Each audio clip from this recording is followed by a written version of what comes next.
Dan singkat ceritanya, sampailah ke sebuah tempat yang memang agak sepi. Si cewek ini berhenti. Dan Soleh kan jalan terus, dan udah kelewatin berapa langkah lah.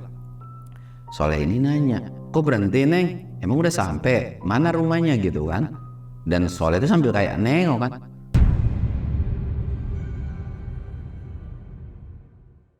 Assalamualaikum warahmatullahi wabarakatuh. Balik lagi di channel Samsul Mister Horror. Nah cuy, sekarang tuh udah masuk segmen bacot yang ketiga kalau nggak salah ya. Iya, baru 3 kali, baru 3 minggu juga. Dan sekarang gue bakal bawain cerita dari kalian nih. Kira-kira cerita siapa yang akan gue bawain? Buat lo yang penasaran dengan videonya, lo wajib tonton video ini sampai habis. Dan jangan lupa juga like, comment, subscribe, dan share video gue ke banyak orang. Dan buat lu yang mau ikutan open trip, lu bisa lihat di sini. Dan buat lu yang mau lihat video vlog gua, lu bisa lihat di sini juga. Dan gua masih nungguin cerita-cerita dari kalian untuk gua bacain di acara segmen bacot. Dan gak usah berlama-lama, kita mulai ke segmen bacot. Bacain cerita orang terhoror, dimulai.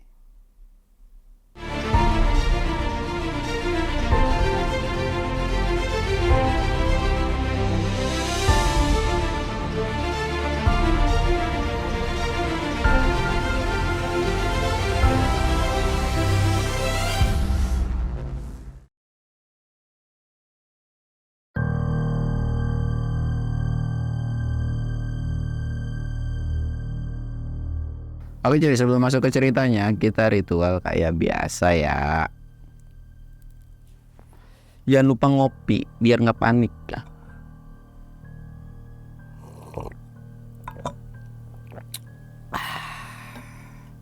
Nah sebelum masuk ke ceritanya, gue mau ngasih tahu nih. Jadi kemarin tuh ada yang rame-rame di Gunung Sumbing, yaitu tentang motor trail naik ke puncak Sumbing. Sebenarnya nggak nyampe puncak banget sih.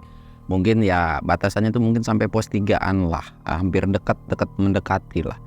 Dan itu tuh rame banget ya, nggak tahu ya maksudnya itu udah izin ataukah memang ada uang, ada kuasa gitu kan, tapi nggak tahu lah. Sebenarnya mungkin si pemilik motor ini tuh mau ngikutin kayak di luar negeri. Kalau di luar negeri kan memang sudah ada tempatnya, wadahnya untuk motor trail kayak gitu ya, maksudnya di gunung-gunung atau di bukit-bukitan itu.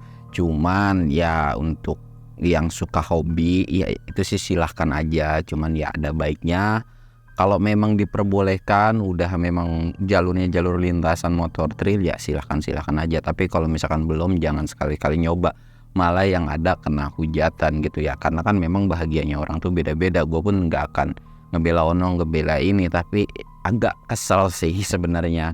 Cuman gue lebih kesel ke suaranya dan perkara ada wah lu ngerusak jalan. Sebenarnya yang rusak jalan itu ya motor memang rusak jalan, tapi ada beberapa kasus juga pendaki juga banyak yang rusak jalan. Nah ya gue nggak perlu kasih tahu cara ngerusak jalan itu kayak gimana. Dan oke cuy, gue bakal lanjut ke ceritanya. Jadi gue bakal bawain dari Yandex nih. Ini dari Yandex. Andri Yandex. Oh Yandex andri@gmail.com. Nah dia tuh punya cerita, tapi ini bukan pengalaman dia, lebih tepatnya ke pengalaman saudaranya. Dan kejadian ini tuh di tahun 2008. Oke cuy, gue bakal ceritain cerita yang dia kirimin ya. Nah jadi pada awalnya kita sebut aja namanya ini Soleh. Soleh ini seorang pekerja lah, dan dia tinggal di kawasan Bandung. Dan menurut cerita di sini atau tulisan dari sini tuh kawasan Bandung yang sering kena banjir. Gue juga nggak tahu ya di mana. Nah buat lu yang tahu, lu bisa komen di mana tuh kawasan Bandung yang sering banjir. Dan katanya banjirnya tuh bisa mencapai 1,5 meter. Ya berarti intinya tinggi banget lah ya. Nah awalnya tuh Soleh ini kan sering berangkat kerja menggunakan sepeda. Dan kejadian ini bermula dari pas musim penghujan tiba cuy. Nah dia awalnya tuh ya pergi kayak biasa lah, berangkat naik sepeda. Dan dia juga selalu prepare dengan yang namanya jas hujan dan payung juga. Dia berangkat nih awal-awal tuh berangkat, dan sampai di kantor ya dia biasalah ngobrol gitu kan dengan pada umumnya temennya. Sebenarnya dari ketika obrolan sama temannya ini, jadi satu lingkungan kerjanya ini tuh ada yang deketan rumahnya. dengan si Soleh ini. Cuman kalau Soleh ini tipikal orang yang nggak terlalu mau peduli dengan urusan orang, apalagi dengan pergibahan gitu kan. Kayak kalau diajak ngobrol ya nimbrung, tapi kalau enggak ya bodo amat gitu, gue nggak mau tahu juga. Di situ tuh mereka ngebahas tentang orang yang bisa dibilang kayak apa ya, kesengat listrik cuy, gara-gara akibat banjir tiba-tiba kesengat listrik, dan itu tuh jaraknya nggak terlalu jauh dari jalan yang dilalui sama si Soleh ini. Tapi Soleh pada saat itu memang nggak terlalu ngeh atau cuek-cuek aja, dan katanya dari obrolan itu tuh si yang meninggal ini itu gentayangan cuy, dan kadang-kadang suka nampakin. Nah, setelah dari obrolan itu dan Soleh juga kerja, singkat ceritanya dia pulang lah. Pulang ini masih sore sih, sekitaran jam 7 atau jam 8 malaman. Tapi karena memang kawasan ini tuh disebut kota ya kota, disebut desa ya nggak desa-desa banget. Agak sepi lah jalur yang untuk pulang ke rumah si Soleh ini. Nah, pas lagi pulang itu kondisi hujan deras dan kondisi Soleh itu masih ada di kantor, dan ada beberapa temennya juga yang masih neduh gitu kan. Mereka ngobrol-ngobrol lah di situ. Si temennya ini bilang, "Aduh, hujannya kapan berhenti nih ya?" Soleh itu langsung nyaut dong, dia bilang, lah kayak nggak tahu aja, ya udah biarin sih, rumah kita deket ini gitu kan, jalan juga paling 10 sampai 15 menitan, atau paling lama-lama ya kalau banjir ya setengah jam lah kita gitu kan. Iya sih, ya udahlah, ngerokok lah mereka. Dan sekitaran jam 9 sampai setengah 10-an itu baru gerimis-gerimis tipis cuy. Gerimis-gerimis tipis. Pulanglah duluan si Soleh ini, maksa, lebih ke maksa. Sedangkan beberapa temannya tuh enggak, maksudnya kayak nantilah, nunggu benar-benar berhenti. Soleh ini pamitan, gue balik duluan ya. Oh ya udah ya, hati-hati lo, dia bilang. Awas di sono pasti banjir katanya. Ya tenang aja. Dia naik sepeda ngegoes. Sampailah di area yang memang banjir cuy. Sampai di area banjir, pertama kan kalau banjir kan nggak mungkin langsung tiba-tiba sedadak kan. Jadi kayak banjir ini mah udah di semata kakinya si Soleh ini kan. Akhirnya dia masih terus ngegoes nih, terus dan sampai akhirnya banjir itu sampai sedengkul. Banjir itu sampai sedengkul, ya udah mau nggak mau dia turun, dia jalan nih. Dia jalan sambil ngedorong sepedanya. Nah, di depan itu ada sebuah lampu penerangan, tapi agak remang-remang cuy. Bisa dibilang kayak iya sayup-sayup gimana gitu kan. Ya udahlah, dia jalan kayak biasa kan jalan. Dan ketika ngelewati memang untuk ke rumah si Soleh ini, itu tuh ngelewatin beberapa bangunan kosong, dan ada juga lapangan biasa lah, tapi lapangan kayak mungkin bekas sawah atau apa gitu kan. Dia jalan, sampailah di lampu yang remang-remang ini. Dia sambil jalan, dan di sisi kiri dia itu ada cewek. Di sisi kiri itu ada perempuan gitu kan. Dia diem cuek, dan kondisi si perempuan ini jalan. Nah, sebenarnya Soleh ini kan tipikal yang cuek. Dia takutnya, jadi Soleh ini negur si perempuan tersebut karena tahu bahwa di situ tuh ada sebuah parit atau selokan, takutnya jatuh gitu kan. Neng, jangan jalan situ, kalau bisa agak ketengahan dikit aja, karena di situ ada solokan atau parit. Si cewek ini atau perempuan ini cuman senyum dan ngangguk. Akhirnya si cewek ini nurut kan, jalan ke tengah, dan mereka jadi kayak mau dempetan. Dan akhirnya Soleh ini agak maju dikit. Emang mau kemana neng gitu kan. Akhirnya mereka ngobrol nih, tapi si cewek ini tuh nggak nyaut sama sekali, atau nggak ngobrol pada umumnya manusia lah. Mungkin si ceweknya ketakutan kali ya, takutnya orang jahat gitu kan si Solehnya. Mau kemana neng? Rumahnya masih jauh nggak? Si cewek ini sempet nyaut, tapi nggak yang ngomongnya tuh nggak berlebihan gimana gitu. Oh enggak kok, dekat gitu kan. Oh gitu, mau bareng nggak atau mau dianterin nggak gitu kan. Enggak, makasih udah deket kok. Ya udah tuh jalan. Nah, ternyata dari belakang itu ada salah satu temennya. Ada temen sekerjaannya si Soleh ini. Temennya ini dalam hati, itu orang nama siapa ya?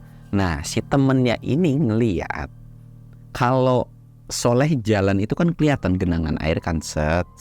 Nah, sedangkan si cewek itu kayak nggak normal Jun. Jalan di airnya itu kayak nggak normal lah pada intinya. Tapi temennya ini nggak mau yang berburuk sangka atau suzon dulu. Dia tuh jalan pelan-pelan, bahkan sampai teriak, Soleh, Leh tungguin, Leh tungguin gitu kan. Tapi Soleh nggak ngedengar suara itu. Nah kita kan beralih lagi ke Soleh. Dari situ tuh Soleh masih belum punya pikiran apapun atau sesuatu hal yang aneh-aneh. Terus jalan, dan singkat ceritanya sampailah ke sebuah tempat yang memang agak sepi. Si cewek ini berhenti, dan Soleh kan jalan terus, dan udah kelewatin berapa langkah lah. Soleh ini nanya, kok berhenti Neng?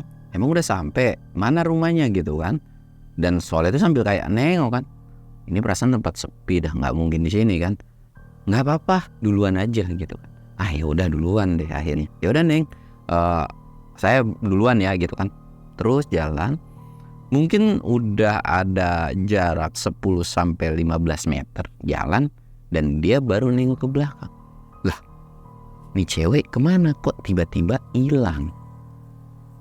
Ya udahlah, mungkin dia udah kemana gitu kan, bodo amat. Sampailah di rumah. Sampai di rumah ini dia cium tangan sama orang tuanya karena memang masih ada kan. Akhirnya, kok tumben pulangnya malam? Iya Bu, tadi kan hujan gitu kan, aduh juga, dan tadi tuh ngebarengin cewek. Ibunya langsung kayak bengong dong. Cewek siapa? Iya kasihan, tadi tuh jadi dijelasin lah sama si Soleh ini. Dan ibunya langsung kayak kaget. Orangnya kayak gimana? Dikasih tahu juga kriteria tentang baju, pakaian, dan lain-lainnya. Ibunya tuh ngasih tahu bahwa sosok yang dilihat atau kriteria yang dilihat itu adalah sosok bisa dibilang arwah yang penasaran atau yang gentayangan atau yang dibilangin sama si teman-temannya si Soleh ini. Tapi Soleh tuh nggak percaya, dan udahlah aku mau mandi dan mau makan aja, udah itu istirahat gitu kan, karena udah kecapean kerja lah. Karena memang Soleh ini tipikal orang yang gak percaya dengan kayak begituan dan gak mau terlalu ambil pusing. Singkat ceritanya, pada saat malam itu memang sudah tidak ada pembahasan apapun lagi. Nah akhirnya pagi tiba, dia berangkat kerja atau aktivitas kayak biasa gitu kan, jalan. Dan sampailah di kantor. Sampai di kantor ini, si temennya ini barulah cerita, Leh, lu kemarin jalan sama siapa gitu kan? Jalan sama siapa? Enggak sama siapa-siapa. Enggak, itu loh yang waktu kemarin pas lu pulang kerja, dia bilang gitu kan. Oh, enggak kenal gue juga orang di jalan. Kasihan takut masuk ke parit dan solokan gitu kan, kata si Soleh ini. Tapi si temannya ini bilang, lu tahu enggak? Itu orang jalan di airnya tuh enggak normal. Lu gak usah ngada-ngada. Udah, gue gak suka gibah atau gue gak suka ngegibahin orang gitu kan. Udah gak usah dibahas. Serius, lu beneran gak diapa-apain? Kagak, lu lihat aja buktinya, gue masih sampai sehat walafiat kan sekarang, katanya. Iya sih. Udah, yuk kerja lagi lah mereka. Nah pas lagi kerja dan singkat ceritanya selesai, lagi-lagi ketika pulang kerja, mendadak cuaca itu hujan deras lagi. Nah kalau kemarin tuh jam 10, tapi ini hujannya nggak berhenti sampai jam 11, bahkan hampir mau jam 12 malam cuy. Ya mau nggak mau dengan kondisi hujan yang deras, mereka tuh akhirnya pulang, dan termasuk si temennya ini juga pulang. Dan karena ada barengannya, Soleh ini nggak yang naik sepeda atau kayak ya udahlah jalan aja gitu kan. Dan lagian juga dari area tempat kerjanya ini udah lumayan ngegenang air sebetis mereka gitu kan. Akhirnya mereka jalan dan sampailah di spot yang kemarin ketemu sama si cewek ini. Nah pas di spot tersebut itu cewek itu ada lagi cuy. Dan Soleh ini negur si temennya ini kan nggak tahu ya, kayak ditegur aja, Mbak kesini. Dan pas diperhatiin, oh ternyata ini cewek yang kemarin, dan itu kondisi deras banget. Dari sini temennya tuh langsung nengok kan, lu negur siapa? Dan pas dilihat langsung diem dong temennya tuh, langsung diem matung. Dan Soleh ini kata, lu ngapa sih malah ngelamun? Ayo hujan, pulang. Mbak nih ada payung, kalau kamu mau pakai aja gitu kan. Akhirnya diambil lah si payung tersebut, set, dan dipakai dengan kondisi jalan. Dari sini temennya ini udah ketakutan cuy. Jadi kondisinya tuh ini ceweknya, ini si Soleh agak belakangan dikit, ini temennya gitu kan. Nah dari situ temennya tuh agak jalan cepat, ditoel Soleh, lu lihat jalannya, apaan sih, nggak enak tahu ada orangnya gitu kan. Ngomong gitu agak kencengan gitu, takutnya kedengeran sama si temennya. Dan Soleh ini agak penasaran juga kan, akhirnya dicek. Lu tahu nggak? Orang manusia umum pada umumnya kan jalan itu kalau di air itu pasti ada genangannya kan gitu. Nah tapi si cewek ini nggak ada genangannya sama sekali. Bahkan Soleh ini sempet diem cuy. Jadi ada genangannya tuh ya genangan dari air hujan ini. Diem. Dan cewek ini nggak terlalu ngeruin atau sosok ini tuh nggak ngeruin sama mereka berdua. Jalan terus sampai udah agak jauhan. Soleh ini langsung nengok. Kok aneh ya? Kok bisa ya manusia jalan kayak gitu? Temennya tuh bilang lagi, lu masih kekeh aja manusia itu bukan manusia, itu demit. Lu nggak usah ngadi-ngadi atau nggak usah yang berlebihan gitu kan. Dan nggak lama si sosok cewek ini tiba-tiba ngejatuhin payung dan terbang ke salah satu bangunan yang kosong sambil ketawa. Ya lu udah tau lah ya, ketawanya tuh kayak ketawa kuntilanak cuy. Ketawa. Dari situ Soleh sama temennya tuh langsung keringet dingin dan ketakutan. Lu bayangin di jalur yang banyak air, ya lagi banjir kayak gitu, mereka lari dengan susah payah.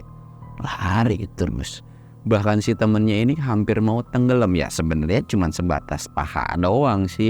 Cuman kayak karena panik cuy. Jadi kayak tolongin gue tolongin gue ditarik. Ya akhirnya soal itu kan nolongin. Lu ditarik sama apaan sih?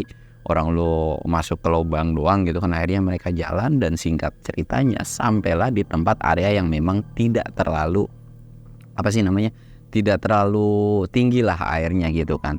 Dari situ mereka sambil istirahat sambil ngap-ngapan gitu napasnya. Itu apaan ya kata Soleh tuh gitu. Itu kan gue bilang itu demit. Dari kemarin lu jalan sama tuh makhluk. Enggak, kemarin manusia. Lagi-lagi Soleh tuh kekeh. Dan lu tahu sosok Kunti ini tiba-tiba kayak terbang di atas kepala mereka dan pindah ke salah satu pohon itu ketawa. Dan si Kunti ini tuh kayak ngomong, mau kemana, makasih payungnya. Dari situ mereka ngabrit lagi lari. Dan singkat ceritanya sampailah di rumah Soleh. Dan termasuk si temennya ini pun jadi belok ke rumah Soleh. Dan pas udah sampai rumah Soleh kayak, gue ngapain kesini deh ya, kenapa gue agak pulang gitu kan. Udah lu kalau pulang sono pulang. Ya lah takut gue kan harus ngelewatin sono lagi. Udahlah aku nginep ya, minjem baju lu, dia bilang gitu kan. Ribet lu. Ya udah masuk lah. Dan pas masuk tuh ditanya sama emaknya si Soleh, lu kenapa dah berdua pada hujan-hujanan, apa sampai capek banget begitu? Mah ada yang terbang-terbang tadi di atas kepala. Nah kan emak bilang apa itu bukan sosok manusia demit yang lu lihat kemarin tuh, dan sekarang ngikutin, demen kali itu sama lu, kata si emaknya Soleh. Mak gak usah ngadi-ngadi dah, ntar beneran lagi jadi kenyataan lagi gue pacaran sama setan gitu kan. Udah. Nah dari kejadian itu memang banyak banget isu di kampung itu tuh yang ngelihat sosok penampakan tersebut. Dan itu tuh katanya, jadi si penampakan itu ada tuh gara-gara ya ada korban yang tersengat listrik gitu cuy. Dan arwahnya tuh kayak penasaran. Dan memang gak terlalu lama juga sih si teror kuntilanak itu tuh, kayak cuman sebatas 1 bulan lebihan lah. Dan dari situ tuh udah normal lagi. Dan apalagi ketika hujan udah nggak terlalu deras banget dan nggak sampai banjir tuh ya, area situ tuh lumayan cukup ramai juga dilalui banyak orang. Dan kenapa agak sepi di tempat itu, gara-gara ya ada isu yang beredar itu. Dan ternyata memang benar si kuntilanak itu tuh neror beberapa orang yang lewat situ. Nah cuy, mungkin ceritanya cukup sekian aja ya untuk segmen bacot kali ini. Menurut kalian ceritanya seru atau enggak? Kalian bisa komen di kolom komentar di bawah ini. Dan buat lo yang pengen ngirimin cerita dan nanti gue bakal bawain menurut versi gue, lo bisa kirim aja ke email yang ada di bawah ini. Dan gue Samsul undur diri. Assalamualaikum warahmatullahi wabarakatuh.